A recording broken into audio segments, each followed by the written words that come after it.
in the end, do you have that relationship with Jesus that can't crumble and that can't just overnight go away? Cole LaBrant's journey as a social media star began in the summer of 2013 when he entered a dance contest on Vine with his two friends, Baylor and John Steven. We all grew up in Troy, Alabama together.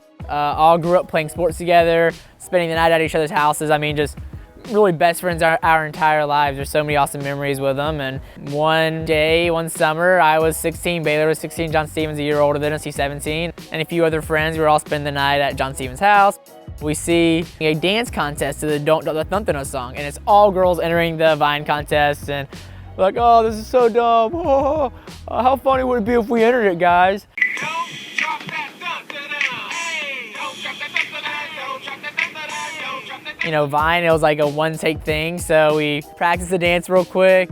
We posted it at like 1 o'clock in the morning, and then we all went to bed, and we woke up and we saw that it had like 100 likes. The next day we did it again and it got like 200 likes, and then the next day we did it again and got like 5,000 likes. After 1 week we hit 100,000 followers, and that's whenever we came up with the name Dim White Boys.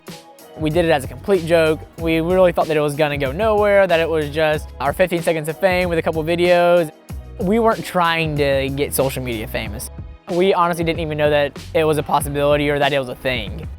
The videos quickly turned the three friends into internet celebrities, and their rapid success drew their attention westbound toward Hollywood. Hanging loose in Los Angeles! Yeah! We got called out to LA probably about 2.5, 3 weeks after our first viral video. We were at about 400,000 followers and gaining around 50,000 followers a day. Really on like the big incline.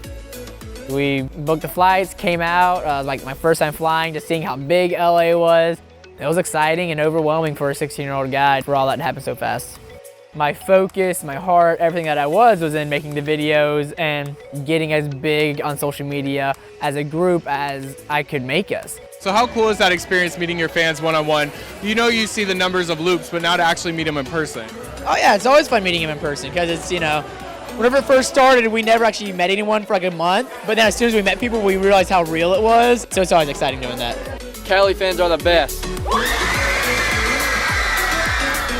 Seeing all the likes and interaction that it's getting, it's addicting and it's enjoyable and it's fun and it's awesome. But obviously, whenever that's the only thing that you're pursuing, it'll leave you empty. There's always like a gut-wrenching feeling in the back of me that there's so much more to life than just getting rich and famous.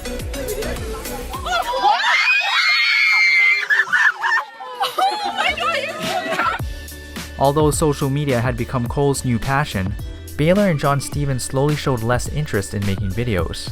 In the summer of 2015, the group agreed that Cole could officially rebrand their social media accounts under his own name. Later that year, Cole faced one of the biggest challenges to his career when all of his social media accounts got hacked. I lived in Alabama, had nobody to contact about how to get it back, what to do. They deleted all my pictures. I lost 100,000 followers in less than a week. It was just so humbling to see that everything that I had worked for about 2 years, just to see it all crumble. And it's like all this could literally be gone at any second. Things like that just constantly bring me back. A week later, Cole regained access to his social media accounts and decided to change his public image to better represent who he was.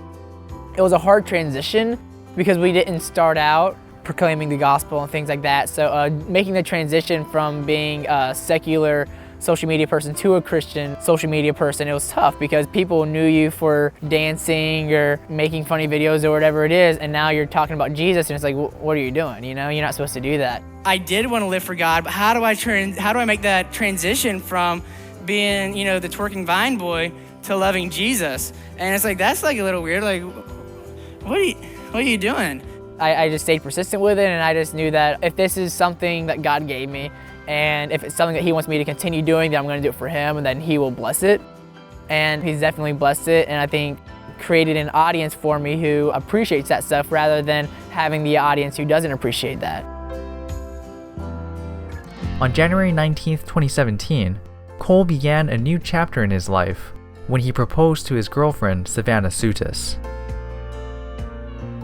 keep Jesus first, because whenever he's not first, that's whenever things are internally getting depressed and you're getting anxiety and stressed out, and even though you're making money and getting lots of followers, you're not happy. And you could be a homeless person much happier than the richest person alive because you have an eternal happiness as opposed to a temporary happiness.